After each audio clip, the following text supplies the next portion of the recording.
байна.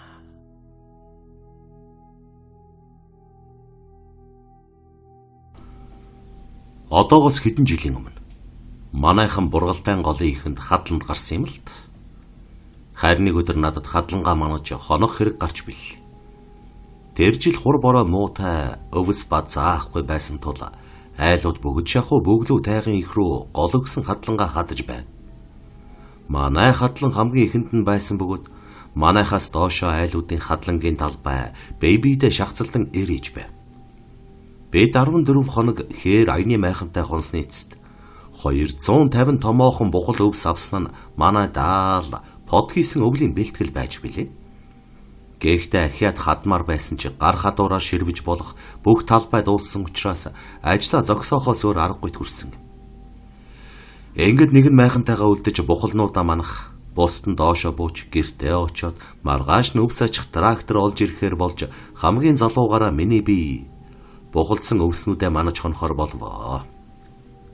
Хэрвээ эзэнгүй орхичихвол бэлэн бухалдсан өвснүүдийг хэнийг нь шөнөөр ирээд хулгайлан ачаад явчихж болох тул ийхүү манахаас өөр аргагүй байв.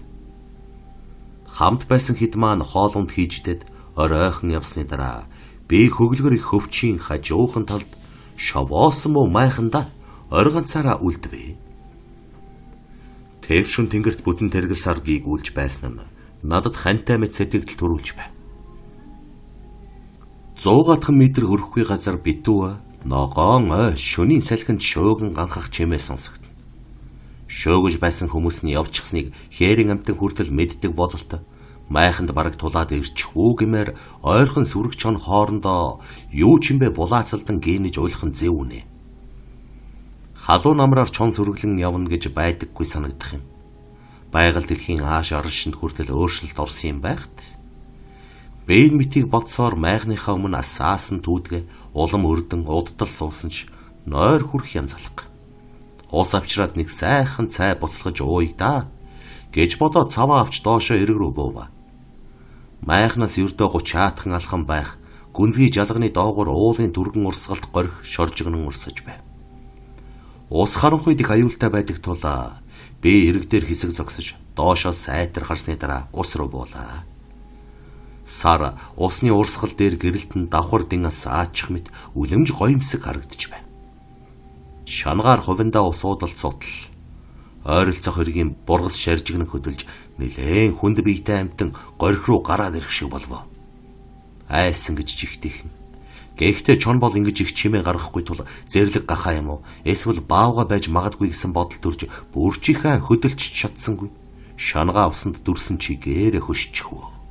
Гэтэл сарны тов тодхон цагаан гэрэлд горхны хажуугийн бутнаас гуйвсан туранхай хүн гарч ирээд булгийн уснаас ууж байхыг хармагцаа айдас маань гайхлаар солигдсон юм.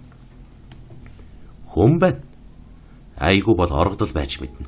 Эсвэл самар жимс төөж аваад оройтсон хүн чинь билүү гэж бодоод хоолой засан чимээ өгвөл нөгөө хүн чинь над руу хараад хөшсөн мэт суучихва. Юун хүн бэ гэж асуувал огт дуугарсангүй. Эзгүй тайгад шин төлөөр араатан аятай горих руу бууж ирээд ус сууж буй тэр хүн надад тийм ч аятайхан санагдсангүй. Бошуухан дээшээ гарч майхан дээр очиод галаа улам нэмж хутгаа авч ганцуулаад гангнуур сүхэ хөлдөө ойрхон тавив. Гэтэл гэнэт лэмч юм уу нарийн бүрээ ч юм уу гимээр их шигтэй дуу гонигтай уянгалснаа л майхнаас холгүй их нөгөө хүн чинь сүдийгээ зогсож байхан тэр. Хамгийн гол нь хаанаас ч юм ихшгэлсэн тэр хөгжим намайг айлгсан. Дуугарах гэсэн боловч хоолой гардаггүй. Сүүдэр шиг тэр хүн алгуурхан төгсөөр дүүдгийн гэрэлд орж ирэхэд золтой л дуу алдсангүй. Тэр хүнд ямар ч нүд хөмсөг хамар ам гих зүйл харагдсангүй. Зүгээр бөббөрийнхээ арьсан толгой л байхан тэр. Нүүр ам байхгүй. Тэр хачин хүн галын дэргэд суугаад хуруугаараа наашин сарвайхад модны үнс шиг хатсан хуруунуудын завсраар нь тамхи зуулттай байхыг олж хараад гайхсан гэж учиргүй. Гэхдээ тэр тамхи нь хэдэн сар огт асаагаагүй юм шиг модчирсан эд байсныг нь яа. Над руу тамхитай гараа сарван хэсэг чимээгүй суусан хачин хүн түүдгээс галтай зурчил авч нөгөөтгөөс толгой руугаа аваачихад амгүй ятлаа. Хааны газраараа утаас орох шиг болж тархин дээгүүр нутаа суuna гэсэн юм. Энэ үед хаанаас ч нэг үнэг гараад ирж билээ. Майхны гадаа хүн сууж байхад үнэг ойртож ирнэ гэж байхгүй л дээ. Гэтэл бүр хээврэг дөхөж ирэхэд нөгөө нүүргүй хүн чинь эргэж харах шиг болсон. Сонин чимээ гаргаж шовшроод орхисон юм. Яг л огтон шовширч байгаа юм шиг. Тэр даруй нөгөө өнөг чинь гүйжрээд үл таних хүний яг л хажууд гэрийн тижээвэр нохоо шиг эрхлээд унав. Бэн бүх санаанд багтамгүй хачин үйл явдлыг харж зогсохдоо доошо хамгийн ойрын хадлан хүртэл хар ичээрэг гүйчгдэг ч юм уу гэж бодож байв. Гэвч хөл нэг газараа зоочихсан юм шиг хөдөлж чадахгүй зогссоор л байсан. Нүүр амгүй хачин хүн тамхиа баагуулан удаан сууснаа зогоохон босоод горих руу алхах нь тэр. Нөгөө үнэг нь хажууд нь цоройж ирхэлсээр л явж байв. Нэг мэдсэн чинь гадаах сарны намуухан гэрэлд хөвчөө чимээтэйхэн шуугж би цор ганцаараа унтарч буй дүүдгийнхээ дэргэд алмайран гайхсаар зогсож байсан юм. Хэдий хүртэл инхүү гэрт зогсныг бүүмд. Би мах бод маань ямар ч тэнхээ байхгүй сул баасын болчихсон байж бил. Ахиж гал өрдөд баахан суулаа. Өдийн наслахта янз бүр юм сонсож байсан болохоос биш ингэж нүдээр харж биеэр учирч явсангүй. Зүүдлэв үү гэхээр үгүй. Өглөө гэгээ орсон хойно горих руу бууж харвал савта усаа шанахтай хамт тэнд орчихсан байж бил. Маргааш нөгөөдөлөө өвс ачаар трактортай эрэхтэн болсон явдлыг ирсэн. Тэр үед хичээл насны жолоочор 3 жилийн өмнө энд нэг залуу өөрийгөө боомлоод өгчихсэн юм. Түүнээс хойш илдвэм харагдаг болсон юм гэнлээ. Түүнтэй л таарчтэй гэснээс өөр юу ч дуугараагүй юм да гэж Өвөрханган хар хорин сумын ууг бол цогт баяр өвлийн шүнийг нөх цөөхтө хуучилж билээ.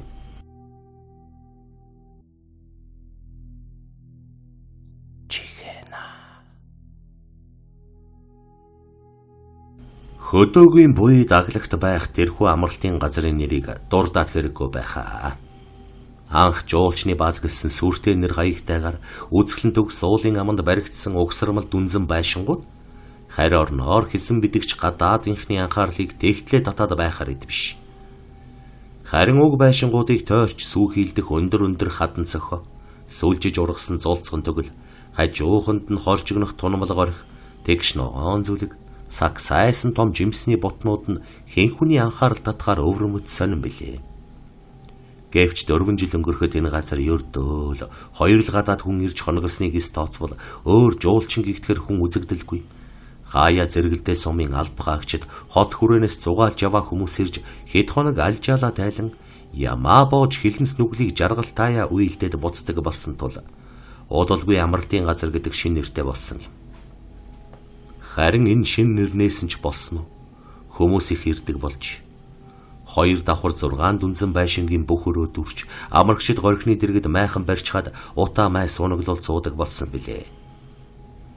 Гэвч тэнд аимшигын кино шиг нэг үйл явдал болсноос хойш амрагчид ирэхэ болж сүулдэ хэдэн байшин уйдхарлаж үлдсэн юм да. Тэр явдал зуны эд буюу жимсний амт эд гаарч байх цагаар болсон гэдэг. Амралтын газар хүн амтнаар пиг дүүрэн байжээ. Гэтэл нэг шөнө горхины цаад цахаас үргэлжлэх харанхуй тайгын зүгээс нэгэн аимшигтай дуу чимээ сонсогдсон байна.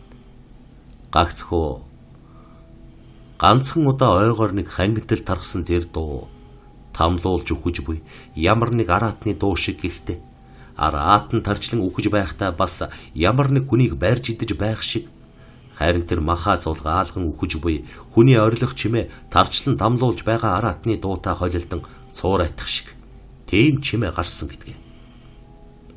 Амралтын газрын захад задгай түүдэг тойроод банзан гитарнүүдэд суусан 10 жилийн төгсөх ангийн хүүхдүүд тайгаас түрхэн цуурайтсан уг аимшигт чимээг ясаа хавтайлган сонсч зүм дуугарсан зүг рүү нүдээ бүлтийлгэн ширтжээ. Тэд голдоо хүйт ортол айсан ч найр зохион байгуулж суусан гүйлгээ ухаантай хөвгүн юунаас айдгийм бэ? Гөрөөс бөөхөрч байна.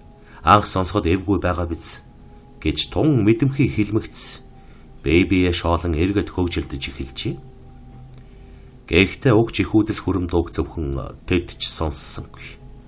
Дүнзэн байшинд амарч байсан бүх хүн сонссон байж. Тэр үед амралтын газрын манаач байсан ир уг газрыг эрзгүйрэн сүйрэхэд хамгийн сүүл тэр манаачил орхиж явсан гэдэг. Тэр чимээ бол анхны дохио сануулга байсан юм гэж хожим нь ярьж байсан гэдэг. Маргааш нь хүмүүс горхин дээр гар нүрээ угааж байхдаа хоорондоо урчин манай энд луу хөрхөр үү яав. Харин тийм ээ. Хачин муухай чимээ сонсогдсон шүү. Айгуу бол хөгшөрсөн бүдүү мод үндсээрээ болгорч унсан байхаа гэх мэт таамаг дэвшүүлээд өнгөрцгөөж. Харин тэр өдрийн оройн амрагчид бүгд нийлэн задгай дүүдгийн дэргэд галын наадам үүсгэж нийтээрээ бүжиглэн зингэж байх үед шар болон цагаан айр гэтрүүлж ууснаас давсган чинсэн нэгэн бүсгүй бусдаасаа тасран будны оролд бейзаст сууснаа.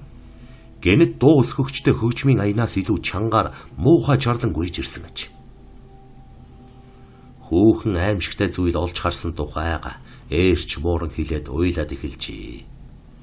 Харанхуй ширгэн дундаас час улаанаар гэрэлтсэн дөрвөн нүдтэй аврах том баавгай түүнийг хараад зогсож байсан гэж. Гэвч хүмүүс итгэсэнгүй. Тийм тас харанхуйд модон дотор зогсож байгаа амьтныг баавгай юм уу? Гөрөөс байна гэж яаж ялгах бэлээ? Айсан даал худлаа ярьж байна гэж дийлэнхэн шүүмжлэн эсэргүүцсэн байна. Мөн чон байж болох юм аа. Нүд нь гэрэлтэж харагддаг шүү дээ гэх хүмүүс ч зөөнгөө байж. Тэдийнхүү шуугилдан хүүхний харсан гих зүйлд ач холбогдол өгөлгүй бүжиглээд цэнхэ уртл болгож байтал ойн зүгээс гэнэт голоо таслуулж байгаа юм шиг орилох хүний дуу сонсогдоод араас нь тов тодхон уйлаач хэмээн чих дүлийрэм чангаар хашгирах дуу зуурайтжээ. Сансан өнгө аястай хорсол бүхий уг дуу маш чанга сонсогдсон тул бүх хүн чихээ давсан гэдэг. Харин намгүн болсны дараа саяын чимээ юу вэ гэсэн аимшигтай асуулт хүмүүрийн амнаас гарч нэгнээ айснуудээр ширтэн зогссон байна. Тэгтэл нэг амрагч самар түүхчид биднэр тохуурхаж байгаамаа гэсэн таамгийг дэвшүүлээд амралтын газрын манаачийг дуутахад цаатхан дүрсгүй тэнүүлчдийг айлгахаар хий буу тавьсан гэж. Гэвч н арга хэмжээ хүмүүсийг тайвшруулсангүй. Хэдийгээр инээж хөгжихийг хүсэж байгаа мэт боловч хэн хүнгүй төгснүүдээр ийш тийш харж байжээ. Ерөөсөө тэрхүү занал хийсэн дуу тэдний инээд хөрийг арчин хайсан нэлт байв.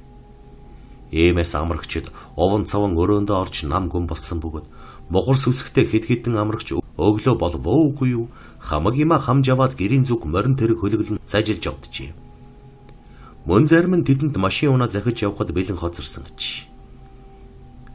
Тэгтэлч тэр өдөр горхины дэргэд хувцас аваад суусан нэг хүүхэн могой толгойтой буугалж харсан гих яриад игдэж амрагчдыг бүр үймэлээд хайчихжээ. Нөгөө хүүхэн их л айсан байртай. Бошуухан хүүхдүүдээ аваад явъя. Энд нэг л аимшигтай зүйл болох гэд байна. Доошоо 10 км алхаад айлтай залгачих нь тэнд очиж хооны хэмээн нөхрөө загнаад байсан нь худлаа маяглаж байна гэж хэлхийн аргагүй байв. Харин энэ үед өглөө морин тэргээр явсан хүмүүсийн дамжуулж хэлснээр зарим нэг амрагчийг авахаар нэгэн пургон өгсөж ирсэн байна. Ингээд айж сандарсан хүмүүс уг пургон чихэлцээр яван оджээ. Тэднийг санд бэнд явж оцсны дараа амралтын газар бүрч эзгүүрэн хоосрох шиг эл хөл болж үлдсэн хүмүүс тус тусын байшинд орж хаалгануудаа даст үгчин маргааш л эндээс явъя гэлцэж эхэлсэн гэж.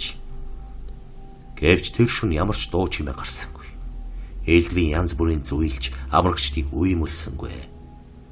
Харин өглөө нь гэр бүлээрээ хамгийн захын байшинд амьдарч байсан эмнэлгийн ажилтан хадаа гихчин 19 охин горхины захын хайласнаас өөрийгөө боомлоод өгчихсэн хэртгэхийн дүр зураг хүмүүсийг жинхэнэ бужигнуулж орхижээ.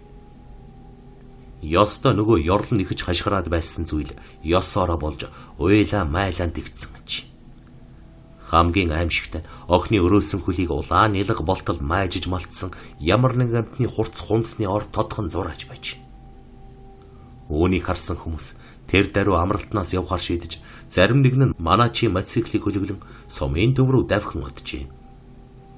Талигачийн өрөөсөн хөл аимшигтайгаар урагдж майжулсныг харахад яавч амиа хорлсон хэрэг биш байж. Тиймээс хүмүүс яах аргагүй гадны нөлөөтэй шоронгийн орогдол ч юм уу ямар нэг хүн түүний хүчээр хорлсон тодорхой гэлцэж байсан байна. Ингээд удалгүй амрагчдыг авах машин цагдаа нартай ирж амрагчид буцсан цагдаа нар хүн хүч цуглуулан Шведийн арыг нэгжин шалгахаар болов. Гэвч юу ч олсонгүй. Аимшигт аллахын мөрөөр аймгийн төвөөс хүртэл цагдаа нар хүч нэмэгдэн ирж уулыг бүтэн 7 хоног самансан боловч юу ч олсонгүй. Харин нэг шөнө уулнаас бууж явсан зарим нэг хүн нэг хачин бамбарын гэрэл олж харсан боловч араас нь мөшгөөд юу ч олж чадалгүй хад мөргөн иржээ. Чухам тэрхүү үл мэдэгдэх бамбарын гэрэл харагдсанаас хойш цагдаа нар хүчээ улам нэмэгдүүлэн ахиад 10 хоног хөвчийг самансан гэдэг. Гэвч юу ч олдоогүй учраас хэд хоногийн дараа эрлийн хэсэг татан богдож амралтын газар зөвхөн манай жирэл зор ганцаар үлджээ. Тэрбэр ганцаараа 10 хонсны дараа сайн дураараа эзгүй байшингуудыг хамгаалахаас татгалзсан гэртээ ирсэн байна. Төвний ганцаараа 10 хоноход юу үзэгдэж сонсогдсон талаар хүмүүс маш их сонирхон асууж лавладаг боловч тэрбэр юу ч хэлдэггүй гинэ. Харин нэг удаа нөгөө баймилж өгдөг охин оройхон горхины хажуугаар уйлаад л яваад байсан гэдэг. Ганц л өгүүлбэр амнаасаа унгасан нь тэр даруй хэдэн янзын хувилбартай уртаас урт адал явдалт аимшигын түүх болон ховирч хүмүүсийн ам дамжин тархсан гэдгээ. Шведийн амралтын тухай ийм яриа хачирлагдан тархснаас хойш өнөө хүртэл тэнд хэнч очиж хонож зүрхлэхэ болсон гэдэг. Харин самар жимсчид хаяа нэг түүгээр дайран өнгөрдөг бөгөөд сүнсэн амралтын ойролцоо жаахан амарч суухад л яагаад ч юм маш их уйдхар гуниг төрөөд явчихдаг гэж ярьж байхдаа нэг бус удаа тааралдаж байж билээ.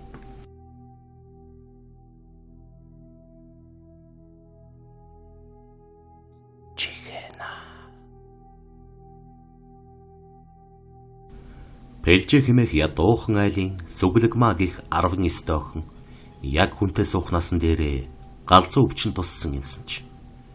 Тэр нэг л өглөө хонио дагаж гараад оройн нэрээгүй бөгөөд харин маргааш өдрийнх нь орой хариу бүрий болж байх үед хужиртын гарман дээр хамаг хувцаа тайлаад хайчихсан чармай шалдан гүйж явхад нь олж харсан хүмүүс ар гэрийнхэнд нь хэл дуулгачээ.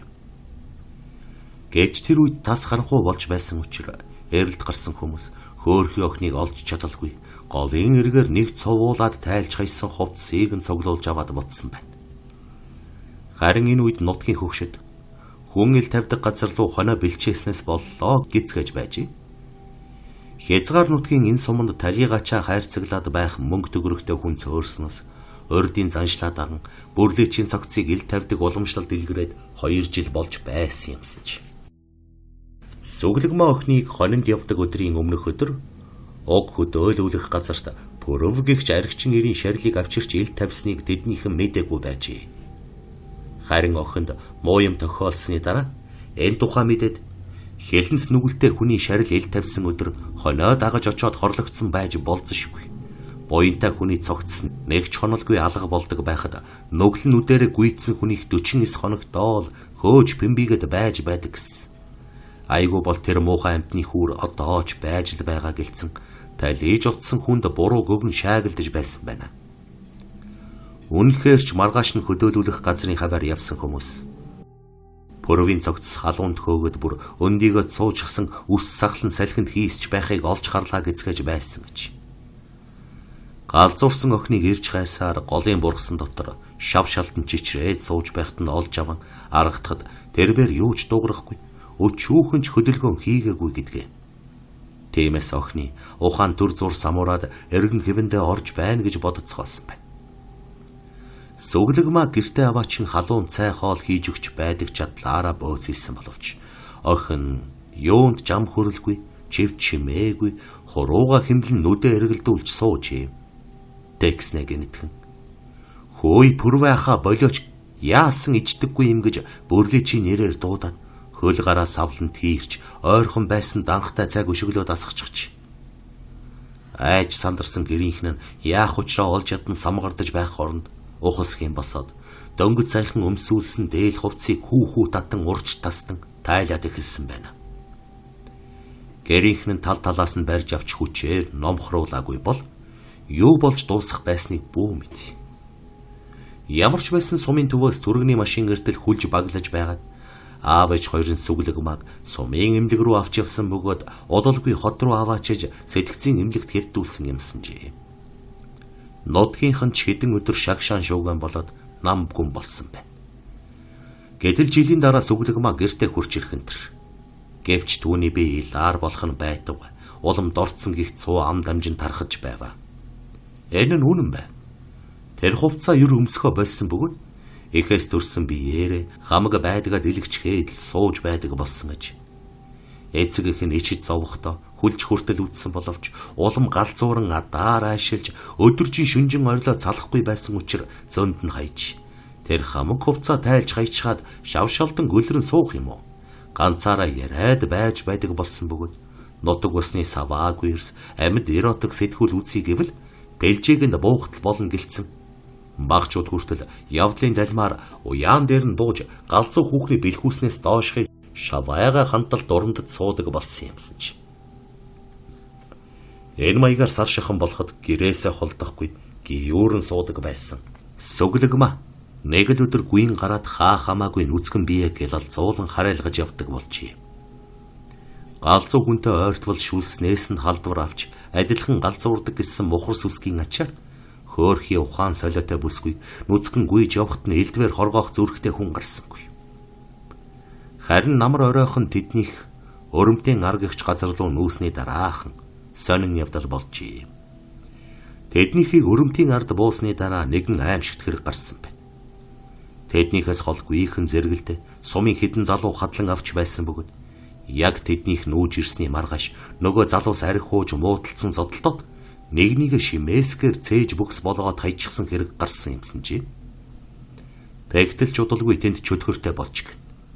Шүн адуунд явж байсан залуугийн араас хадуур барьсан тал цээжтэй хүн элдэн хөөж гэн гэсэн янз бүрийн яриа гарч эхэлсэн агаад хүмүүс ихэд сэжиглэн сүглэгмаагаас болсон байх гэлцэж аимшигт аллаг болсон газрыг өд өрж байсан холуур тойрдог болжээ.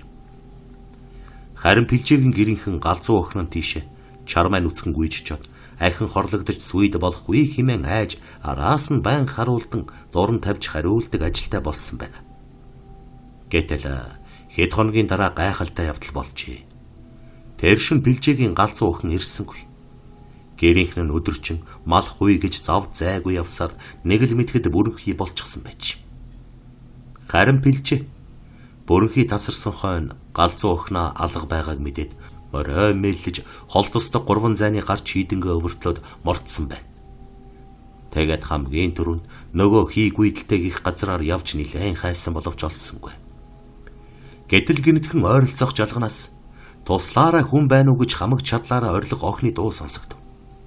Пэлжээ морой гуйд нь тэр зүг очиход жалган дотроос охин нь шавшаалтан эрчээр харайлган гарч ирээд золтой л морноос нь татан үн гасsanгүй.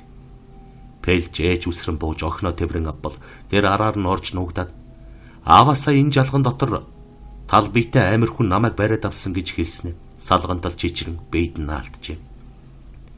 Пэлжээ үг дуугүй охиноо дүүрч явсаар тэр даруй гэртээ очтол охин нь гинэт нүцгэн шалдан яваагаасаа ичид зовон өмд гуйж өмссөн байг. Гэрийнхэн нь ч маш их гайхжээ. Охин нь эрүүл байсан үеийнх шигээ ярьж хөөрөн үс зүсээ янзалт самнаад эхэлмэгц сэтгэл нь хөдөлсөн эцэг их хоёр дэсгэлгүй ойлжээ. Маргааш нь пэлжээ эхнэрийнхээ хамт нөгөө чөтгөр шүглсэн гих жалган дээр очиж элдв янзын дээний дээж өргөссөн бөгөөд түүнээс хойш тэр жалгыг ямагт дахин шүтэж явдаг болсон байна. Орчин үеийн шинжлэх ухаан бүтэн жил оролдоод эдгээж чадаагүй галзуу өвчнийг чөтгөр шүглсэн гих тэр жалга эдгээсэн гэдэг яриа тэр дороо хаваар нэг тарж хүмүүс сүглэгмаа чөтгөртөө таарч түүнээс айсандаа гинэт цочролд орж галзуураад дахин чөтгөртөө таарч эдгэрсэн бол чөтгөр галзуу хүнээс маш их айдаг тул тэнчүүлсэн чөтгөр айгаад тонилсон гэлцэх болсон юмсан жий. Мэдэж түүнээс хойш тэр хавьд ямар ч муу зүйл үзэгдэхэ болсон гэдэг.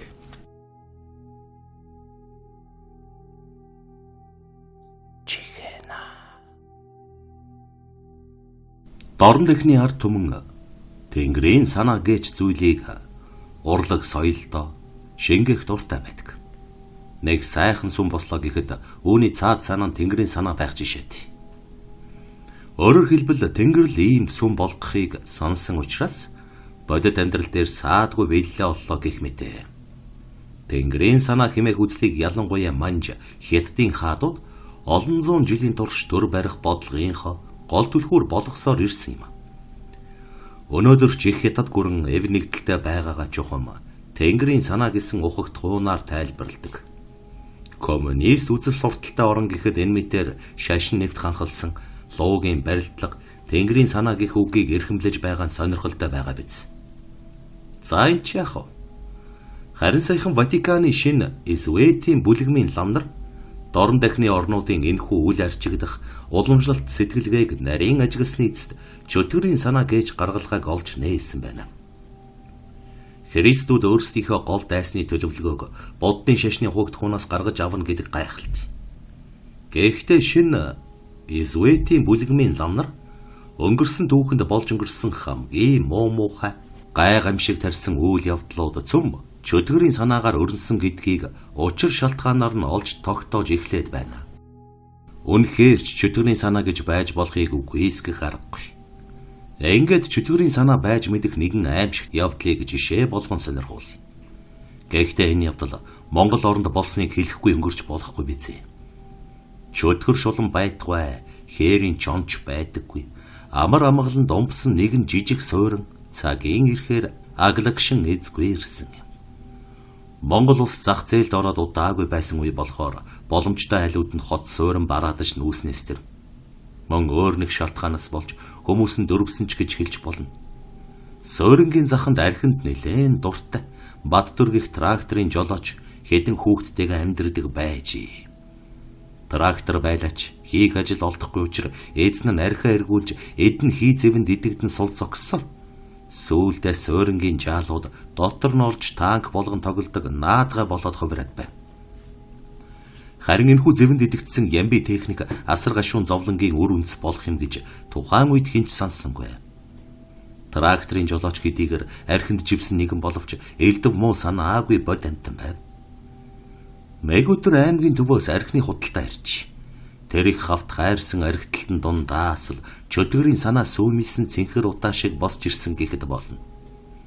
Мөн энэ үед суурин 20-од жилийн өмнө бий болохоос эхлэн суурьсан 3 хөгшин араасаа цоврон өнгөрч тэрхүү 3 хөгшний шарлыг суурингаас гол гүйхэн уулын ингэрт тавиад байсан бөгөөд үүний дараахан тэрхүү аимшигт явдал болж өчнөө хүний шарил тэрхүү уулын ингэрт нэгэн зэрэг ирээсэн нэг талаар хачирхалтай. Тэр өдрийн өглөө хэдэн өдөр дараалан архидсан тракторын жолооч Баттүр арай ядан хөндиж хугаслонх архиар шараа тайлаад сууж байтал аймгаас ирсэн архины худалдаа явчихсан гэсэн сураг сонсогджээ. Энэ мэдээ дөнгөж өндийгөөд төмпөн дээр тонгойн сууж байсан олон хүний зүрхийг зүссэн шархлуулсан мэдэж. Шараа тайлж чадахгүй үлдэн гэдэг тэдэнд тамд амьдаараа хаягдах л санагдсан биз. Ингээд өмд гуталгүй ус халигмаг нь өрвийсэн баахан иржүүд Баттүрийн гэр цугларсан байх юм. Архины наймачдын араас хөөж гүйцэх хөдөлдөг дөрвөн дугуйтай техник ганцхан Баттүринд байснаас тэр архины наймачид зам зур нутгийн баян сунд үе жавынд бууж хүүгийнх нь авсан 20 архины өрөнд хоньмал авахаар тэдний цаатаад байна гэсэн мэдээллийг архичдын нэг нь олж ирсэн учраас шууд л санд үе жавынд давхиж хүрийг эзхэж байжээ. Тэр ч байтугай хаанаас ч 2 годрон хөтлөөд ирчихсэн Баттүрийн тракторын чиргүүл дээр шидэх гээд зогсож байсан байна. Гэвч Баттүр тэднийг дагаад юугүй босоод гүйчихсэнгүй. Трактор асааж хөдөлгөх шатхуун тос байхгүй шүү дээ. Гэхэд нэг нь дотор өмдтөөгөө гарч гүйгээд 20 канистрын талаас дээхнүр түлш шалоод ирсэн байх юм. Ингээд хагас жил орчим хүүхэд багчуудын тоглоом болон ноол уулж байсан тракторын кабинд Баттүр тэргүүтээ салганаж чичгэнсэн 2 ир сууж шаардсан 2 нь чиргүүл дээр хүлээстэй 2 борлонгоо тэврээд хөдөлчихье. Харин бусдын тэдний гэртэл хүйтэн ус балган тэсч байхаар үлдсэн юмсан чи. Трактор суурингийн хажуугаас айж ухан хөдөлсөн нь гол замаар орж хар утаа хайлан огцом хурдлах үед сэтгэл нь хөдөлсөн Баттүр нөгөө хэдрүүгээ маасган 2 борлонгоо тус бүрийг нь 6 шил архиар солилцуулж хэмээгээд хурдаа нэмэхэд цаадуулан хинж дуу нэгтээ толгой дохиж явжээ. Харин энэ үед трактор доошоо огцом иргэдэг бяцхан толгой дээр хүрээд ирсэн бөгөөд Баттар жолоогоо хүчтэй мушигсан боловч трактор нь тис хөндлөн дайрч гараад толгой руу хар хурдаараа шуугаад алга болсон байдаг. Яг тэр толгойн доор 2 айл байсан тул манер гар торомзоо хичнээн татсан боловч ажилсангүй. Хагас жил дээгүр доогуур нь орж нуугдан тоглосон жаалууд хамаг удас шөрөмсийг нь тастаад хайчихсан бололт. Ингээд чиргүүлдэ түргцсэн трактор яг өмнөө байсан 2 гэрийг яах ихийн зургүй нэц дайрч гараад модон пингийн тулгуур багныг мөргөн зогссон байгаа юм. Юу болоод өнгөрснийг хинч тэр дор нь ойлгосонгүй. Яахын аргагүй хэргийн эзэн гэсэндээ Баттар кабинасаа бууж цөм дайруулсан гэрийн химхэрхий дээр очисон бөгөөд тонгойн харуута гэнэтхэн янгэнтэл орилон самнаж гарсан байгаа юм. 2 гэрт хүүхэд хөгшөд нийлсэн 4 хүн байсныг бүгдийг нь нэц дайран хүн өөсөн байхыг бусд нь бууж ирсэн хойноо сая ухамсарлан балмагдаж зогтосчээ. Машин трактор айлын гэр цөм дайрч байсан тохиолдол нэг бос удаа гарч байсан ч ингэж 4 хүний амьд хүрч байсан удаагүй. Гэвч гайвгаар дууссангүй. Юу болсныг цочор ойлгосон Баттар үсээ зулгаан эмч дуудаа чээ гэж орилж байгаад гэнэтхэн ухаан нь солигдоод галзуу урчихсан байна. Тэр байр шүдэ хавран шүлсээ гоожуулж хэмх дайруулсан айлын бутарч унсан түлээний хайрцаг руу гүйж чад. Тэнд байсан хурц сүхийг шүүрэн авмагцаа хажуудаа зогсож байсан аригчин ирийн толгой руу буулгаж орхисон байгаа юм. Мочийн төдий тэр байр 2 хүний амийг хороож орхисон бөгөөд амьд үлдсэн 2-ыг нэг тас завжуулсан гарынхаа цусыг гоожуулсаар жалга руу зугдсан боловч галзуур шууд араас нь ихэн ирж зөөл дуусгасан байв. Харин тэр үед аймаг руу явсан гэгдэх архины мухлаг бүхий машин илүү дутуу өр ширээ нэхэн явсаар яг тэр газарт ирж үлдсэн нэг нь ам аврагдсан байв. Ингээд цөөрөн даяар бөөн үемэн болж цосонд бодогдсон Баттарыг шовооны буугаар эрен цавхар болтлон шүршиж байд сая зовсон сүнсийг нь биеэсэн салган амирлуулсан юм гэдэг. Ингэж л 20 жил амар амгалан байсан суурьнд дайм болсон мэт хоромхон зуур 7-8 хүн аимшигтайгаар амиа алдхан тэр. Чухам яагаад ийм явдал болов гэдгийг хэн ч ойлгосонгүй. Эхэнх хүмүүс харуснаас боллоо гэлцээд л өнгөрч билээ. Гэтэл тун удалгүй нөгөө аюул болсон газарт шөн дөлөөр олон хүний уйлан орилох, заримдаа нээж хөхрөх дуу гарах болсон тул бяцхан суурингийн хүн ам дөрвөж нүүсээр хэдэн хоосон балгас үлдсэн тэр юм. Энэ явдлын дараа тэр хоосон балгасанд цэргээс оргосон хэсэг залуу нэгэн хончин охины хүчирхийлж алсан хэрэг гарч олныг цоочож байваа. Сөүлд нэгэн залуу авраг малчин цол авсныхаа дараа тэр хэдэн балгасанд ирж амиа игүтгсэн хэрэг гарсан нь ч дээр үгүүлсэн аимшигт хэрэгтэй холбоотой мэт санагддаг юм. Одоо харин шинэ Свед бүлэгмийн номдлоос харахад энэ бүхэн нь угаасаа л чөтгөрийн санаа байсан бололт. Хүн хаана алдаа хийж анхаарал болгоомж алдан тэн дээсэл чөтгөрийн санаа урган гарч бузар булаа үйл явдал өрнөн дэлгэрч ертөнцид өөрийн гэсэн орон зайгаа бий болгодог юм шиг. Иймээс чөтгөрийн санаагаа биелүүлэх өгөөш болохгүй тулд хүмүүр хуучин эд зүйлсэд хүртэл хянуур болгоомжтой хүрч анхаарал сэрэмжээр сэтгэлээ сэлбэн шинчилж байх ёстой бололт.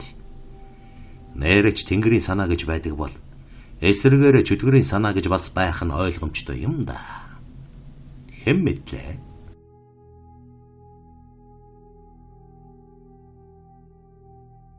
Чихэна. Цонхо цэвхийн онгоох чимээгээр даваа нойрноос сэрлээ. Өвлийн шөнө байсан учраас даваа цонхоо сайдар төгчснээ санаж ихэд гайхва.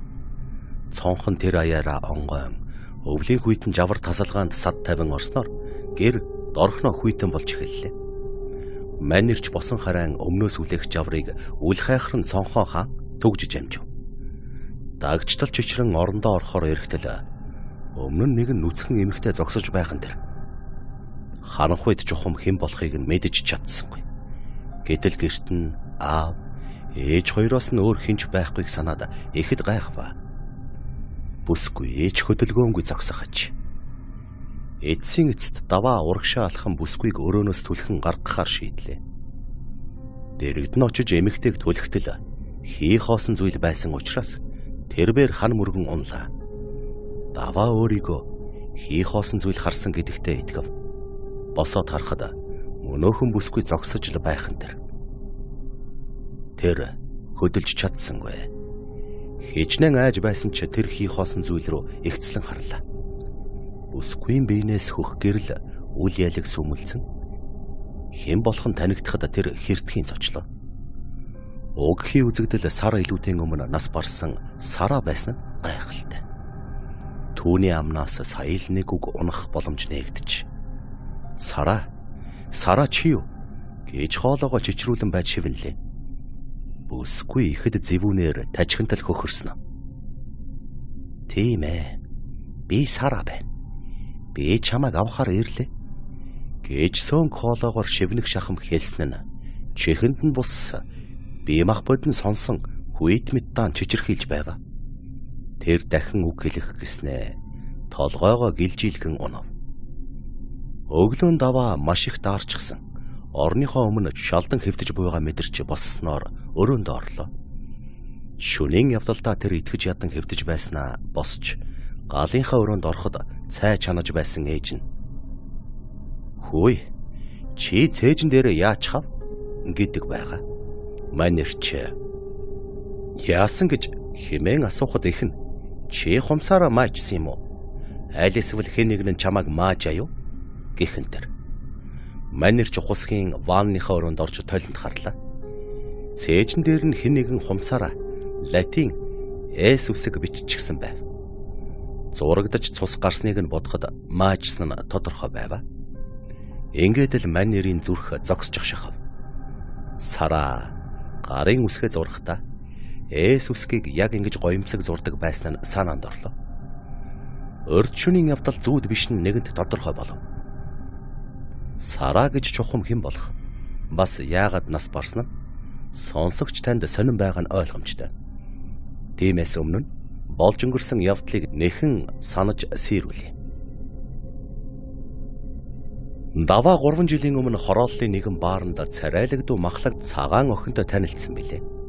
Найзуудтайгаа адтай гихчэнд бүжиглэх махлаг цагаан охин ганцаараа пив ууж суусан давааг ихэд тохуурхсан айтай. "Хөөе залуу, чи бидэнтэй бүжиглээч" гэж хэлснээр танилцжээ. Тэр өөрийгөө Сара гэж хэлсэн бөгөөд зүгээр л эс гэж дуудаж болно гэв. Тэр хоёр утасныхаа дугаарыг солилцсноор тогтмол ярих болов. Сүүлдээ ч үе уулзалдах болж. Сара түүнд үнэхээр сайн болсон нь түүнд мэдрэгдэж байв. Тэрээр царай зүс муута биш ч гэсэн даваад тэгтлээ таалагдсангүй.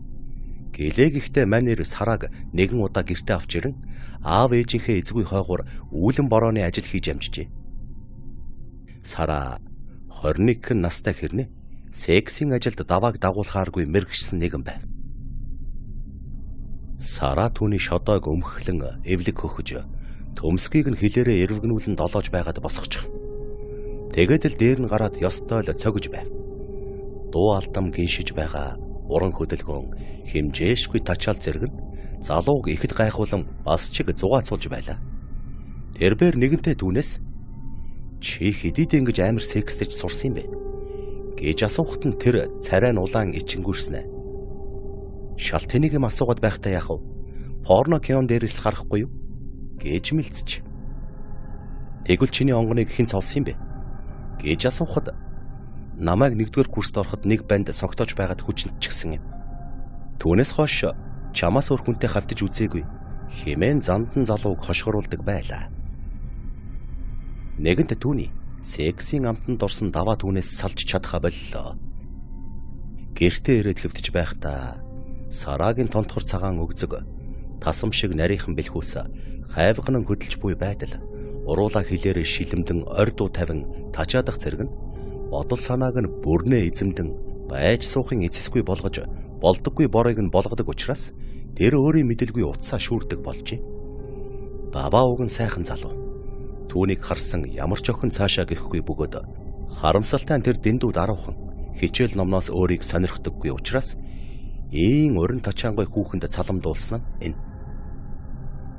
Нэгэн удаа Саратай гудамжинд явж байгаад байрныхаа залуутай тааралджээ. Маргааш нь даваагаас хэдэн насаар ах байрныхан залуу "Чи тэр Саратай найзалж байгаа юм уу?" гэж асуухад нь тэр өөдөөс нь "Та яаж таньдаг юм бэ?" гэж сөргүүлэн асуув. Чи арай тэр Сараатай суух гэж байгаа юм биш биз дээ? Бид хоёр ямар ч байсан уулзалтаж байгаа гэхтэн. За тэгвэл өөрөө мэдчихдээ гээд чимээгүй болжээ. Энэ хоёрын дунд ийм л яриа болоод өнгөрч. Даваа тийм ч их нүүрэмгүй биш учраас дахин тэр залуугаас ийм тийм юм асууж зүрхэлсэнгүй. Энэ маягаар тэр хоёр 3 жил шахам бие биендээ ирж очилцож явжээ. Даваагийн ээж нь цаг ямагтал хөөмн наад охин ч хүнд хань болохоор амтан биш байна да. Би өдий насалтлаа ганц 2 хүн танихтайгаа байгаа болсон. Тэр охин ч 6 цэнгэл хөөсөн завха айл хүн шиг харагдаад байгаа юм да. Гэж хэлээд хүүгээ уурлуулж. Жилийн өмнөхөн ангийнхаа залуутай хамт ганц 2 шилэм уучгаад чамгүй халамцчихсан бай. Гэтэл хамт уусан залуу нь манай нэг хуурайх уцаар ирлээ. Нэг хүүхэнтэй хонсон гин арихгүй болоод шаардчихсан хэвтэж байгаа гинэ. Хоёулаа ганц юм аваад очие. Гээд байхаар нь дагаад явж. Мань хоёр 15 дугаар хорооллын нэгэн байранд очтолоо. 30-аас 40 орчим насны өндөр биерхүүер цээж нүцгэн хаалга тайлж өгөв. Тэр архинаас ганц татснаа. Та хоёрыг зөвшөөрвөл би хүүхнээ дуудаад ганц 100 татуулчих юм. Гэхдээ хамт очсон залуу нь баг яха та ямар хүүхэнтэй байгаа юм хэмээн саваа гүтгэд 10 жилд байхаас нь л дарж эхэлсэн хүүхэн. Та нарын энэ л үе байх. Гэхдээ ёстой галзуу үтсэн шүү дээ. Өсвөл та хоёрт өгч гэж болно. Манай найзууд бүгдээрээ ээл үтсэн. Буруу сонсохгүй бол ёстой л үгүй гэдэггүй хүүхэндээ гэж хэлснэ. Хөөе Сара ороод ир гэж орилсноо. Та хоёроос санаа зовоод байх шиг байна. Энэ авгаагийнхаа гэрийн халаатыг өмсүүлчихье гэж хэлээд цаад өрөө рүүгээ орлоо. Түүнийг өрөөнд орсон хойно 2 найз нь түүнд Агийнхын авгаа хүүхэд нь хадмынх руугаа явчихсан байгааг нь гэж хэлж амжлаа. Өрөөнд орж ирсэн эмэгтэйг хараад даваагийн зүрх зогсчих шахав. Юу болсон гэж санана. Хайртай дуртай гэд байсан Сараа нь зогсож байдаг байгаа. Сараач түүнтэй харц тулгарангуудаа цаашаага гүйгээд орчихов. Даваач өөрөө мэдэлгүй босч хаалга зүгэллээ. Нөгөө баагийн ах ч хөөе эн чинь юу болоод байна? Та хоёр ч бие бие таньдаг юм уу? Гэсээр Сараагийн хойноос явв. Түүнд ямар их хайртай байснаа даваа сая л ухаарч. Гэртээ ирэн хэвтэж байснаа унтаж орхижээ. Тэр маргааш нь л гэхэд Сарааг үзэн ядаж эхэлсэн байв. Ингээд хэл устасарлаа. Өөрт нь хичнээн хэцүү байсан ч даван туулах оролдлого хийж байв. Ингэж байтал Сараагаас намайг уучил би нэг алтлаа. Гэхдээ ганцхан чамдал хайртай. Өөрөө өөрийгөө үзэн ядаж байгаа ч хайраа барьж дийлэхгүй гэдэл бичсэн байна. Ийм мессеж бараг л цаг тутамд ирэх болжээ. Харин энэ хооронд даваа доод курсийнхээ Халиуна гэдэг охинд сэтгэлэн татагдан эргүүлдэж эхэлж.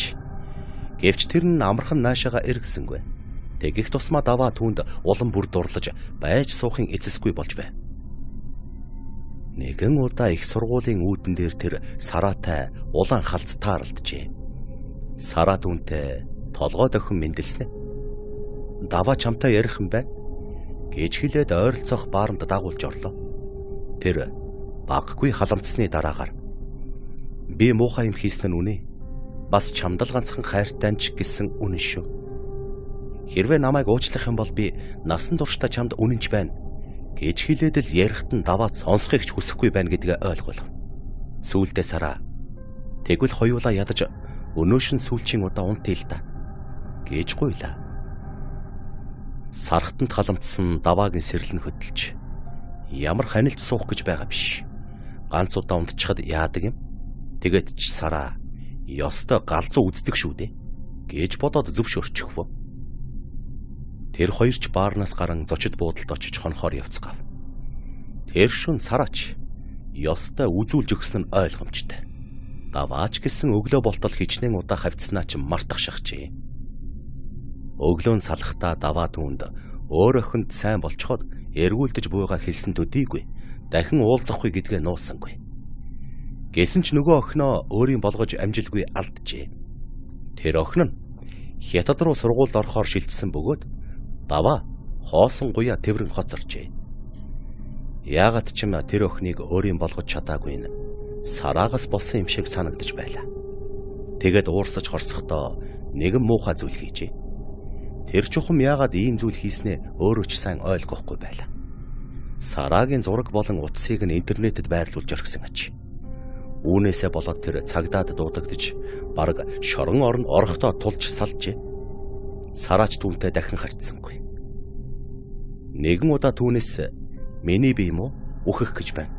Эмнэлэгт ирж уулз гэсэн мессеж авсан боловч очсонгүй.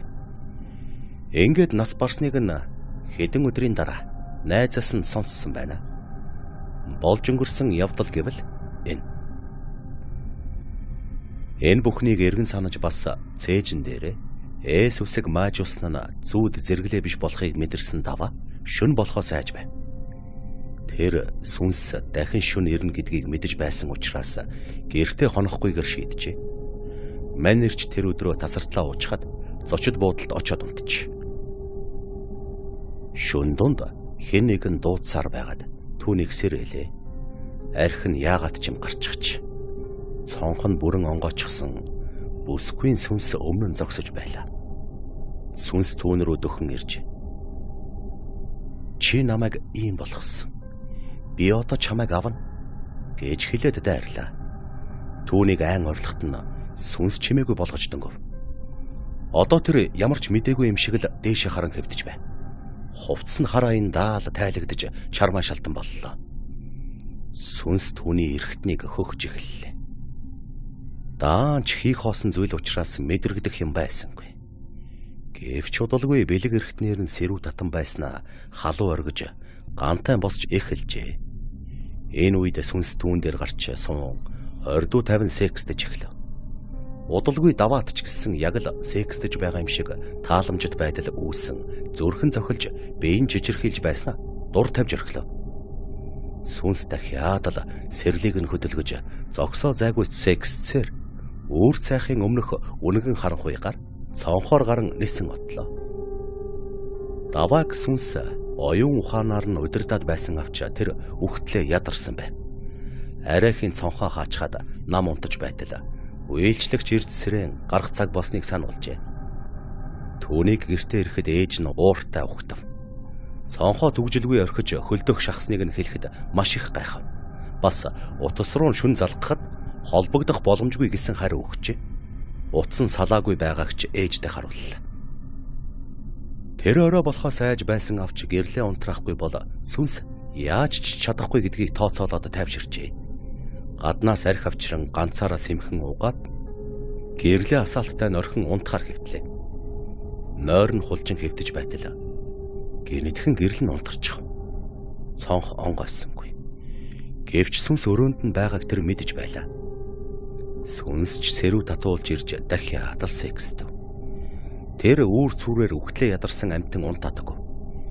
Энэ маягаар олон хоног үргэлжилсэн учраас тэр ядаргаанд орж турж ицсэн нүднээс гарчээ. Сүүлдээ төвчээр нь барагдаад энэ тухайга эцэг ихтэй хэлснээр өө залж ирэн сүнсийг хөөн тонилгоч. Гэвч хэтэрхий их цаг алдснаар тэр Эли бала болж эхэлсэн байлаа. Эли бала болсон учраас л гэр орныхондоо хамаа намаагүй ичж зовлгүй хэлсэн нь энэ байж. Одоо эцэг ихэн түүнийг элар болгохоор гадаадад эмчлүүлж байгаа гинэ. Сохор дурлал муухайг тачаал санамсаргүй явдлаас үүдсэн энэ явдал залуу үед маань сургамжтай гарцаагүй.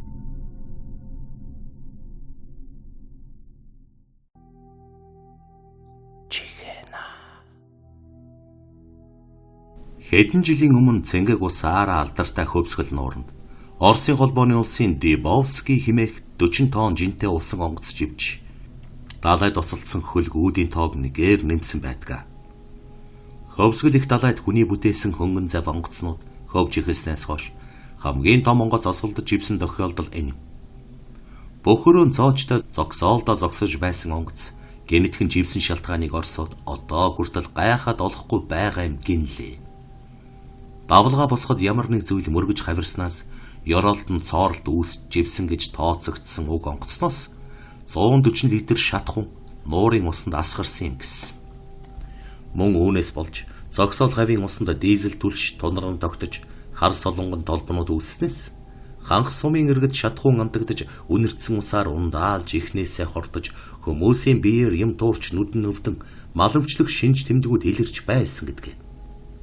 Ер нь л хөвсгөл далайн цэвэр цэнгээг ус ойрын хэдэн 100 жил дээж эргэж цэвэршгээргүйгээр нефтийн бүтээгдэхүүнд бохирдсон байж магадгүй гэсэн хилам босож байсныг та бүхэн мэдж байгаа байх. Харин бид энэ бүхнийг түр хойш тавьж 2 сар гаруй далайн ёроолд хайрцсан онгоц 2007 оны 1-р сард усны мандал дээр ил гарч ирсний дараа нэгэн сонин явдал хөлөг дээр болсон талаар өгүүлэхийг хүслээ. Онгоцыг живхээс өмнөхөн хамгийн арын төмөр чингэлэгт 58 ширхэг Столичная водка арх 20 шил тамгад Чингис хэмээх арх байсныг авч чадаагүй тухай уг онгоцыг хариуцсан Оросын холбооны улсын шинжлэх ухааны академийн Сибирийн салбарын байгаль ашиглалтын хүрээлэнгийн ажилтан Никифор ихэд харамсан ярьжээ. Харин 1-р сард мөсний цоорхой ангалаар живсэн хөлөг усны мандал дээр хөвөн гарч ирээд барьцалдсан сардсны дараа Орос сэрийн яриаг сансан монголчууд хөлөг рүү очиж шохоорхсон байна. Тэд мэдээж арын төмөр чингэлэг нь ил гарчихсан байвал дээр дурдсан архинуудыг авч хэрэглэхээр шийдэж утсан ажээ. Гэвч арын хэдхэн уснаас ил гараагүй байсан учраас арх гордож очсон эрчүүд цооног гарган тусгай баг өмсгөл бүхий 2 хүнийг усан доогуур шумбуулж төмөр чингэлэг рүү зүтгүүлсэн байна. Гэтэл шумбаж орсон хоёрын нэг нь удалгүй гарч ирээд чингэлэг дотор ямар ч байсан лонх байгаа завсраар нь харагдаж байна. Тэгэхээр тэр Орос худлаа яриаггүй бололтой. Харин төмөр чингэлгийн хаалгыг ямаар гүжиж онгойлгохгүй бол болохгүй гэсээр лом аваад эргээд орсон байна. Тэгтэл түүнийг ус руу дөнгөж орсны дараахан онгоцны хойд талын хэсгээс хоосон хэрнээ бөглөөтэй баахан архины шил цооногийн усан дээр хөвөн гарч ирж. Үүний дараа 2 шумбагчийн нэг нь гарта тал архитай лонх барьчихсан гарч ирсэн аж. Харин нөгөөх нь толгой сэгсэрсээр нэлээд удаж байж гарч иржээ. Тэрхүү тал шил архинаас өөр дотроо архитай лонх гарч ирсэнгүй болохоор аргач үгүй биз.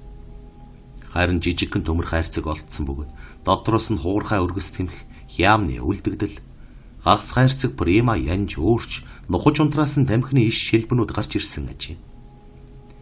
Хамгийн сонирхолтой нь өргөс тэмх болон хямыг дөнгөж саяхан л хүн идэж байсан юм уу гэмээр үнэр нь хүртэл шив шинээр байсан аж. Бүр гайхмаар нь Никифорын хэлж байсан архитай лонхнуудыг усан дотор хэн нэгэн нь хоосолж орхиод буцаагаад бөглөжсөн явдал байж. Усан дотор архитай лонхнуудын бөглөөг мулталж өөр савнд юулна гэдэг бол санаанд багтмааргүй зүйл. Орос ажилчин хоосон лонхнууд бүхий чингэлгийн тухай үлгэр зохиож яриад монголчуудыг чулуу хөөлгсөн байж болох ч дөнгөж хэдхэн цагийн өмнө магадгүй хэдэн минутын өмнө даруулга хийсэн болов уу гэмээр тамхи, хям, өргөс хэмхний үлдэгдэл юу гүгүүлээд байгаа нь ойлгомжгүй үлджээ. Ингээд Оросын живсэн онгоц хий үзэгдэлтэй тухай яриа гарч ихэлсэн байна. Тэрч байтугай модгийн сүжигтэй улс уг онгоцон дээр үдэш болохоор том матгар ганс цуусан ширвэ сахалтай казак цэргийн атаман эр нэгэн бүсгүйтэй сугталсан гарч ирээд хундаг тулган наргид зогсох нь харагддаг болсон тухай цуурах болжээ.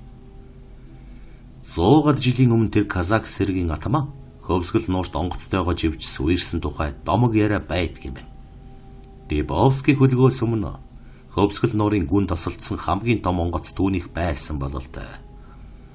Уртаараа 200 орчим метр, өргөнөөрөө 75 метр уурын онгоц байсан гэхээр саяхан живсэн хөлгөөс ч илүү том байсан аж. Эргийн ойр хавьд амьдардаг хүмүүсийн дунд Оросын казак цэргийн ахмад ханхаас хатгалыг эзлэхээр хөдлөөд замдаа онгоцон живсэн тухай домог яриа үлдсэн нь энэхүү яриаг босгож ирсэн бололтой. Ямар ч байсан хөвсгөл далайд живж нуурын экологийн тэнцвэрийг алдагдуулаад буй Дебовский онгоц архинд маш их дуртай хий үзэгдэлтэй болсон тухай нутгийн улс ам дамжуулан ярьцгаах болжээ.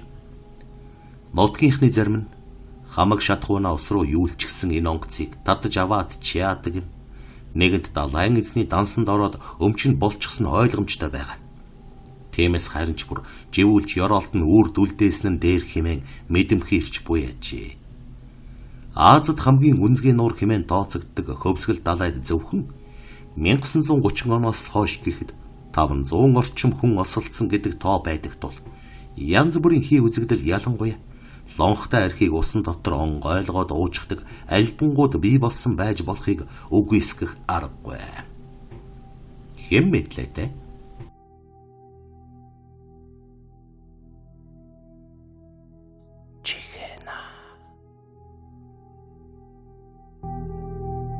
Сүнсхий үзэгдэл хорогдож шүглсэн байшин сав гэж үнэхээр байдаг ажээ. Гачууртад ийм нэгэн байшин байдаг тухай санаж байна. Тэгэхэд тэр хавьд байдаг танил лам маань хүртэл шөнөөрөө уг байшингийн хажуугаар явахдаа дандаа майн мэгзэм уншдаг байснаа ярьсан. Тэгэхгүй болоо уг байшин дотроос сонсогдох элдв сонин чимээ, сүүмэлзэх гэрэл, эмэгтэй хүний уянгалаг дуу хоолойд ховсдуулж байшин дотор явж орчход байдаг гинэ. Өөр замаар гэртээ харыг ихээр маш их тойруу тэгэд ч гудамжны зөлбөн ноход танхаа залуус ихтэй болохоор энэ замаар явхаас өөр аргагүй. Хий үзэгдэлтэй байшин дотроос сонсогдох дээрх элдв дуу чимээ, гэрэлт ховсдуулан байшинд явж ороод ухаан нь илий балаа болцоход гарч ирсэн хэд хэдэн хүмүүс байдаг. Тэд сүнсхий үзэгдлийн хорлол болсон тухай танил лам маань ярьж байсан билээ. Ингээд түүхээ сонирхцгаая. Энэ байшингийн анхны эзэн нас барсан. Дараа нь худалдаж авсан хэд хэдэн хүн бас л нас барсан. Тэдний сүнс энэ байшинд хорогдсон. Шөнөөрөө болоход байшин дотор эр хүмүүс дүнгэнтэл ярьдаг. Шүдэнсний гэрэл асдаг. Цонхоор нь өнгийгөд харахад хинч харагддаггүй. Харин байшин дотор хэрхэвч орж болохгүй. Орсон хүнд заавал муу юм тохиолддог гэж энэ хавийнхан ярьсаар байна. Хэдэн жилийн өмнө ганцгийн наймааг хийж улмаар тун унцтай бизнест хөлд тавьж чамгүй мөнгөтэй болсон нэгэн гачууртын ойролцоо нэг сайхан газар авч хашаа хатгаад 2 давхар байшин барьж эхэлжээ. Тухайн үед тэр хавьд ийм хаустай хүн байсангүй. Түүний лут баяныг хүн болгон гайхна. Байшингаа бараг бариад дуусч байтал бизнесмэнэр учир битүүлгээр нас баржээ. Ар гэрийнхэн нь алтан савыг нээлгэхэд сүнсний хорлол болсон байна гэж гарч. Учрыг улам нарийн нэгтлэхаар нэг номтой ламтай уулзахад дээр үед яг тэр газар ганц би хятад ир олон жил ногоо тарин амьдэрсэн байна. Түүнийг нас барахад гэрээсэл ёсоор амьдарч байсан газар нь оршуулсан тул сүнс нь олон жил хорогдсон гинэ. Танай хүнийг барьж байгаа байшин дотроо хаяа хоноход өнөөх хятадын сүнс шүн дунд нь ирж унтаж байхад нь хорлоо биеийн шин гэдэг байжээ. Энэ мэтэр олон хорлсныг даалгүй гэнэт зуурдаар нас барсан байна. Энэ сүнс мөд холдохгүй гэж айлтсан гин. Талигачийн ар гэрийнхэн ламын айлтсныг таснуу өнөөх байшингаа нэлээд хідэн саяар зараад өөр цуснд газар худалдаж авсан байна. Тэр хаусыг үн хайрлахгүй худалдаж авсан нэгэнээр дараа жилийн 100 байшингаа гүйцээх гэж зүтгэж явахдаа өнөөх сүнсний хорлол болж бас нас баржээ. Энэ байшин 3 дахь эзнийхээ толгойг залгисны дараа учир мэдэх хүмүүс юун өнөөх байшинг худалдаж авахтай мантай шөнөөрөө хажуугаар нь явхаас ч айдаг болсон гэнэ. Шөн сарны гэрэлд энэ байшингийн өгөр саарл гэрэл сүнстэй гэдгийг сонссон хүн бүрт аимшигтай харагдаж бараг зарим хүний нүдэнд байшин тойрохгүй их сүнс мөн байшин дотроос хүмүүс үл ойлгогдох хэлээр шулганалтах нь сонсогддог байна. Үнэн эсэх нь бүү мэдээ. Айсан хүнд аргал хөдлөн гэж бас нэг үг байдаг та.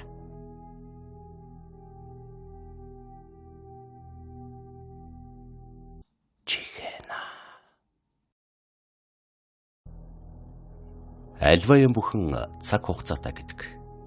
Гэхдээ мөнх бусаар орших, хувирч өөрчлөгдөн өөр хэлбэр дүрсийг олохыг ямархан хүн амьтан юмсын хувьд хэнч анзаардаггүй билээ.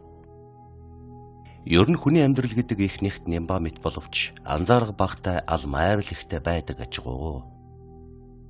Харин ертөнцийн юмс мөнх бус хэлбэр дүрсээ хэсэг хугацааны дараа өөрчилж байдгийг Рентген гэвш хар багаасаа сонирхож нэг бодлын орчин үеийнхнэр бол өөрийнх нь хобби болсон байж. Түүнийг хүрээ хийдэд шавилж суугаад удаагүй байхад ийм нэг хэрэг болсон байна. Рентген бантхаа одоогийнхоор бол зуныхаа амралтаар хөдөө байдаг гэртээ очижээ.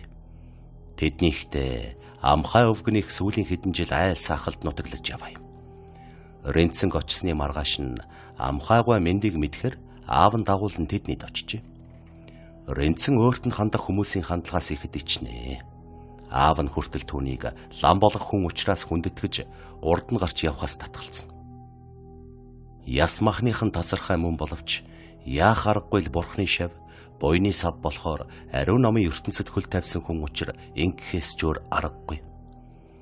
Ренцэнгийн аав эргцүүлшгүй ингэж бодож байсан бизээ. Тэр хоёрыг амхай өвгнээд очиход өвгөн их л хөл хөөрцөг болж баярлан өгтөж. Сансныг бодоход өвгөний бие сайн байв. Ренцэнгийн аавын холын хамаатан тэр өвгөн. Би гэдэг хүн чинь өгөж өгөхгүй. Эрлэгийн данснаас гээгдсэн байлгүй. Элдв элч мэлчнэ ирж мормалыг минь эмээллэх өөхөх шинж алга байна. Гэж инэдэм нарган хингэ замбааны улаан шаргал гурлыг тос хөвсөн шаргал цайнд нь хаяж Ренцэн гэвшийг сүсгэлэнгүй харж байв. Амьтны амь таслах аль бүх нүглээс хөлийн хурдаар бус тэсвэр төвчээр шаарддгийн хүчээр зогтох замыг сонгосон Ренцэн бормохонд гар хүрэхгүй болсон гурлаар замбай зурч суува. Амхай өвгөн харавдраасаа нэгэн навсархай цаас гаргаж ирээд Ренцэнд үзүүлээд. Энэ манай удмынхны 7 үеийн зурлаг зурхаа юм гэсэн. Урд 4 үеинч нүд анж дуусав. Харин ирээдүйд эрэх 3 үеийнхний зурлаг хэрхэн үннийг олж биелэхийг өвгөн миний би үзэхгүй тодорхой. Намайг 82 наснда зуны сүүл сарын 14-ний морин цагт өрөөсөн эвэртэй хар үхэрт мөргүүлж өгнө гэж зурсан байх юм. Амхай өвгөн ингэж хэлснээ шингэн буурал сахлаа илж шогчнуудыг харан инээснэ. Манай энэ голд өрөөсөн эвэртэй хар үхэртэй айл алга. Тэгэд мөргүүлж өгнө гэж байдаг. Энэ зурхаад би эргэлзээд байгаамаа. Миний үхэх ёстой өдөр чинь 5 хоногийн дараа шүү дээ. Ренцэн бантхай ирж намайг өрөөсөн эвэртэй хар үхэрт мөргүүлж бурхан болохыг харах юм уу? Гэжээ. Ренцэн ч тухайн үед тэр навсархай цаасан дээр Тод Монгол бичсэн 7 үеийн зурхаа гэгчэд итгэсэнгүй. Харин Ренцэнгийн аав алга гавсран сүжиглэж. Эддээ амхай минь тэгж болохгүй шүү. Юм бүхэн учир зангилаатай байдаг гэсэн шүү. Ямар ч хүнд тохиолдож болно. Өнөөдөр байхгүй юм маргааш гараад ирэхийг хэн байг гэх вэ? Хэмээн навсархай цаасны талд орж өвгнийг үгүйсгэж байв. 5 хоногийн дараа нөгөө зурхаад зурснаар амхай өвгөний өөхөх өдөр болж юмыг аж мэдвэ гэж бодоод Ренцэн бантхай хонх дамраа номын богцонтой хийж очив. Тэр үед могой цаг болж байв. Амхай өвгөн нүдэн гялалцаж сахлан шовол зоодол сүхээр цогсон ч өгөхгүй гэмээр харагдана. Тэр инээч. Би өвхөр малын хөлнөөс хол энэ өдрийг өнгөрүүлэх аргыг олсон. Гээд Ренцэн дагуулan хоньны хашаан дээр гарчээ. Морин цаг аль хэдийнэ болжээ. Амхай өвгөн өвөг дээдсээсээ хадгалагдаж 4 үеийн үннийг нотолж ирсэн зурхаан эргүү тэнэг эргэлзэж тэнэгэлзэж гайхан үе Ренцэн бантхай руу тал шагнуулахар харж байв. Өвөр дээрээ алтан нухтай шүрэн толгойтой чүнчиг норов хөөргөө гарган тавьж үе хамар руугаа төвд тамхиж ихэж жанчхүү наамал гих уугалцтай Монгол гутлынхаа төрийг оролдож байв. Ренцэн хашаан дээгүүр ийш тийш алхан үхэр мал ялангуяа өрөөсөн эвэртэй хар үхрийг л харах гэж байв. Гэтэл амхайгүй гэнэт муухай хашгираад түүдэг шиг өнхрөөд өгөхөн дээрээ. Юу болов яав ив гэж Ренцэн гүйж очиход өвгөн аль хэдийн анцгал хураасан бөгөөд баруун талын чихнээс нь ганц хоёрхан тусал өтгөн хард цус гарсан төдий. Харин барьж байсан бололтой хөөргнийх нь толгой холгүйхэн хэвтэн. Айл саахалтаараа бөөн эмгэнэл бас нүдэ бүлтгэлгсэн гайхшрал давтагдав. Тухайн сар өдрийн заасан цагт амхай өвгөн нас барсан уг зурхайн хуудасны эд шидгэлт. Харин өрөөсөн эвэртэй хар үхэр гарч ирээд түүнийг дэлд мөргөж орхиогүй эргэлзээ төрүүлнэ. Хүн бүхэн л хонх дамар дуугарах болсноор Ренцэн рүү яагаад ийм болов гэсэн харцаар харж байв. Түүнд хэлэх үг байсангүй. Гэтэл нутгийн нэг хашир өвгөн талигаачийн хөөргийг аваад ир гэжээ. Хөөргийг эргүүлж тойруулж үзэж байгаад нөгөө өрөөсөн эвэртэй хар үхэр чинь энэ байна шүү дээ гэж дуалтав. Хүмүүс ямар ч үхэр мал харсангүй. Тэр өвгөн гартаа хөөргөний толгойг бариад тамхиных нь халбагыг тэмтрэн үзчих. Үүнийг нь үхрийн эврээр хийсэн байна. Мэдээж зурхайд зааснаар ихэнх нь таарч байгаа болохоор энэ халбагыг хар зүстэй үхрийн эврээр хийсэн байхад юу нь гайхамшигтай байх билээ. Хар авдарт ном бий. Хазгар өвгдөд эрдэм бий гэдгсэн. Гэхдээ энэ удаад амхай химээх тэр өвгөн хар авдар дахь номоо хайрлаж чүтээгүй улмаас зурхайн үннээс зугтаж чадалгүй нас барсан нь тэр ажээ.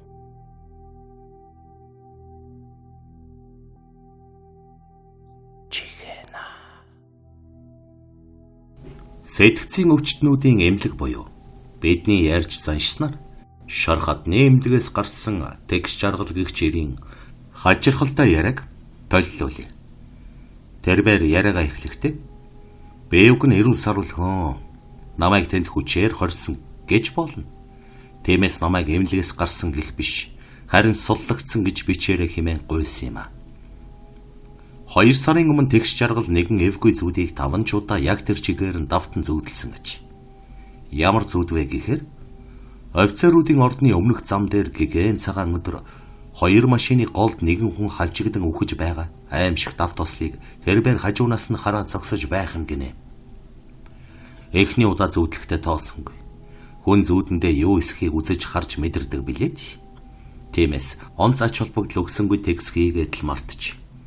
Гэвч 2 дахь удаага болж буй явдлыг бүр тов тодорхой бараг л өнгөтөр зүүдэлсний дараа энэ чинь юу билээ гэж бодсон гэж. Дэрж байтугай магадгүй намайг зам дээр ингэж осолд орно гэж сануулад байгаа юм биш байгаа гэж айсан байна. Ингээд янз бүрийн шалтгаанаар офицеруудын ордны уулзураар дайрч гарах шаардлага гарвал явган явха болий гэж хүртэл бодсон гэж. Харин 3 дахь удаага яг л бичлэгтэй хуурцаг үзэж байгаа юм шиг нөгөө зүудэ дахин тэр хിവэр нь зүүдлэхдээ аваарт орж буй хүний царайг тодхон олж хараад өөрөө биш өөр хүн гэдгийг ойлгосон байна. Тиймээс ихэндээ хамаатан садныхаа дотроос зүүдэндээ олж харсан шиг царайтай хүнийг санах гэж нэлээд оролцсон ч үтсэнгүй. Тийм зүс царайтай хүн текст жаргалын ойрын төрөл садны дунд байсангүй. Харин 4 дахь удаага зүүдлэх үедээ машин хавчигдан нас барж буй хүний зүс царайг сэтгэлдээ цээжлэн тогтоож авчив. Тэгтэл тэр өдрөөс хойш удалгүй нэг орой ажлаа тараад ойролцоох цайны газарт хоол идэж суугаад нөгөө хажин давтамжтай зүүдэнд нь аимшигтайгаар осолд орж өгдөг залуу яг хажуугийнхан ширээн дээр хоол идэж суухыг олж харсан байна. Тэр байр үсэрч босдлоо цочсондоо хоол оож гүйцэд идэлгүй нөгөө залуугийн араас ухасгийн гарч гүйсэн байна. Тэгээд нөгөө залууг саатуулан өөрийнхөө зүүдний талаар ярьсан боловч цаадах нь юу ч ойлгосонгүй. Харин ч өвчтэй галзуу хүнтэй таарлаа гэж бодсон бололтой хурдан зүгтахыг оролдчихив. Гэвч текст жаргал залуугийн хаана юу хийдэг, хаана амьдардаг болохыг асуун тэмдэглэж мөн утасныхан дугаарыг хүртэл мэдэж аваад хоцорсон байна. Тэгээд 2-7 хоног нөгөө зүүдээ түүнд ойлгуулах гэж араас нь хөөцөлдсөн байна. Бүр гэр орноор нь хүртэл очиж ах дүүстэй нь уулзсан удахгүй түүнд муу зүйл тохиолдох гээд байна хэмээн анхааруулах гэж оролдчихъя. Гэвч залуугийн ар гэрийнхэн текст жаргалын яриаг сонсох гэж оролдсонгүй. Харин ч нэг орой бүгд нийлэн барьж авч хэмхэртэл нь балбаад эрүүлжүүлэхэд аваач хийж өгчээ. Текст жаргал эрүүлжүүлэхэд очсон даруйд би эрүүл хүн гэж хичнээн орилсон ч нэмэр болсонгүй. Харин цагдаа нар нь хэд хүчтэй бороход нам болгожээ. Тэрбээр эрүүлжүүлэхэд хонох үед яг 1 хоногийн дараа буюу маргааш нөгөө аимшигтай ослон болно. Гэхдээ офицеруудын ордны үүдэнд биш харин 5 шарын өмнөх зам дээр болох гэж байгааг зүүдэлжээ. Текст жаргалыг өглөө босоод номхон томоотой сууж байгааг харсан цагдаа нар ар гэрийнхнийгээ уцаар дуудах зөвшөөрөл олгох үед дэрэгнэр лүүгээ залган юуны өмнө нөгөө залуугийн утсыг өгöd энэ хүн өнөөдөр 5 шар орчимд аимшигтай осолд орох гээд байгаа юм. Бошуухан тэр хүнд анхааруулж өг гэж хэлэхэд эхнэр нь мэл гайхаж орхижээ. Гэхдээ тэрбээр нөхрийнхөө загсныг биелүүлж нөгөө залуу руу уцтан юу гэж хэлснийг нь дамжуулахад урдаас нь чи нөхөртөөгөө хамт галзуугийн эмнэлэгт хэвдэх гээгүй бол ахиад битгий уцт гэсэн даажантай хариулт өгсөн байна. Текст жаргал гэртээ ирсэн хойноо байж ядан сандарч хачин муухай авирлан амнаасаа хөөс сахаруулан элдвийн мүглээд байсан тул сүүлдээ эхнэр нь ч айж эмч дуудчих. Ингээд тэр галзуугийн эмнэлэгт хүргэгдэн хүчтэй эм тариагаар бөмбөгдүүлэн нам унтсан ажээ. Гэтэл маргааш оройн Залуугийн ар гэрийнхэн бүгд түүн дээр хурч ирсэн байна. Тэд урт шар хадаг барин уйлж хайлан мөргөж эртнээс сануулад байхад үгийг нь анхаарч аваагүй явдлыг өршөөхийг гуйсан юмсан чи. Тэдний яриагаар бол яг өчигдөр өглөө нөгөө залуу тэгш жаргалын зүүдэндээ 5 удаа үдсэн яг тэр байдлаар машин зам дээр 2 машины голд няц хавчуулагд нас барсан ажээ. Тайлгаачин ар гэрийнхэн энэ залгүй явдлын буруутнууд бид хэмээн харуулсч энх жаргалыг эмнэлгээс гаргаж гэр орондоо аваачин залж өөрсдийнхөө удмын хүмүүсийн хувь заяаг урдаас харж хамгаалж яваач хэмээн гуйсан гэдэг. Гэвч тэр явдлаас хойш тэгш жаргалд дахин тийм зүуд орж ирээгүй ажээ. Магадгүй эмнэлэгт янз бүрийн хүчтэй эм тариагаар бөмбөгд үүснээс хүчтэй зүн савин нь устж үгүй болсон байж ч болох юм. Төөнийг эмнэлэгт хэвтэж байхад өөртөө нижил бусдын хувь заяаг урьдчилж зүүдэлдэг нэг нөхөр байсан ажээ. Гэхдээ харамсалтай нь тэр нөхөр өөрийнхөө энэхүү авьяасыг галзуу өвчин гэж итгэдэг байсан хэмээн тэгш жаргал яриагаа дуусгасан билээ.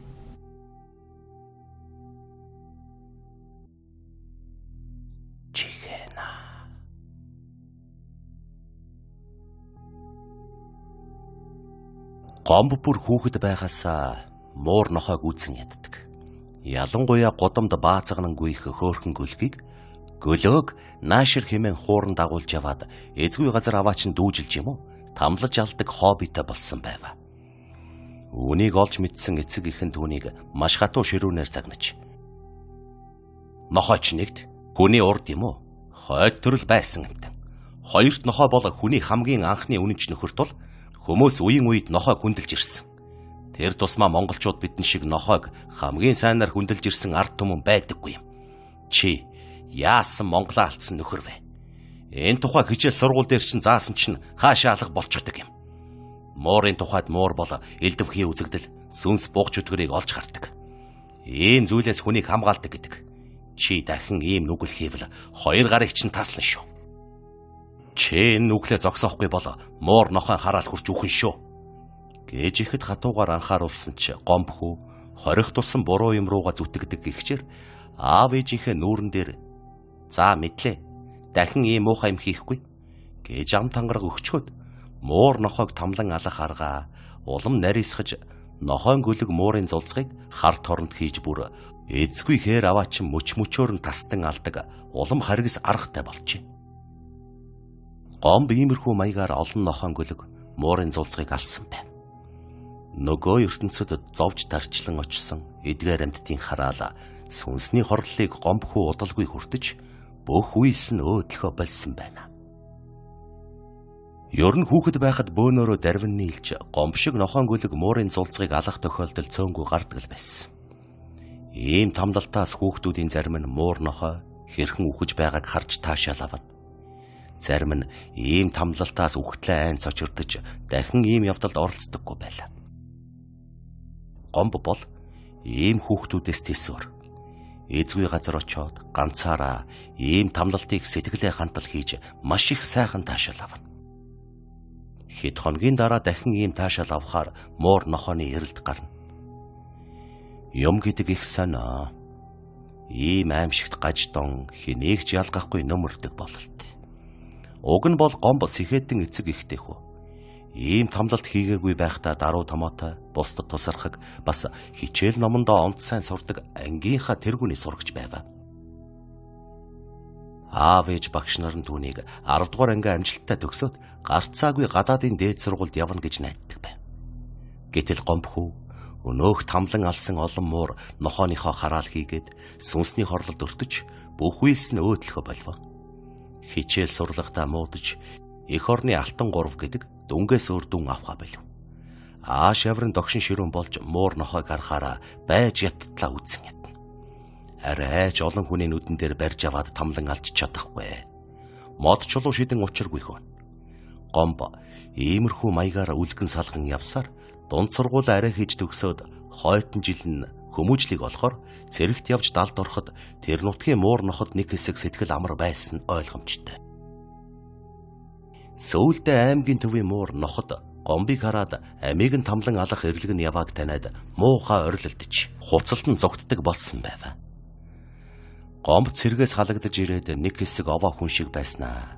Дахиад л өнөөх аимшигт гаж доноо хөдөлж муур нохойг харахаараа зүгээр сууж чадхаа болов.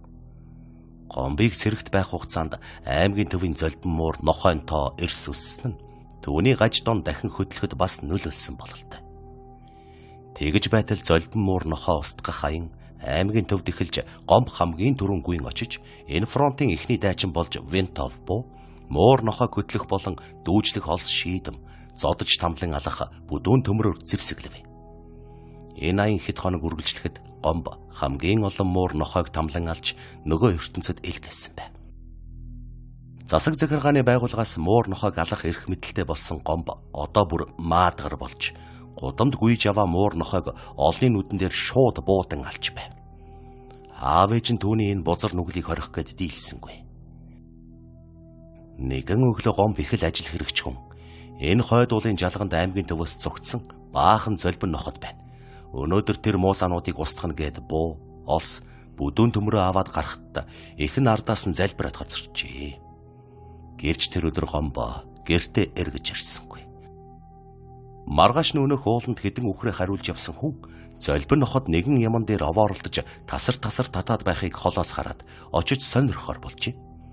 Хүний бараанаар өнөөх золбин ноход жалга дагангүйж алах болов. Нохтын овооролдоод байсан юм дээр очиход бурхан минь, муур нохоон эрлэг явсан өнөө мө Гомбын цогцос үзэшгүй муухайгаар сэглэгдэн хэвтэж байв.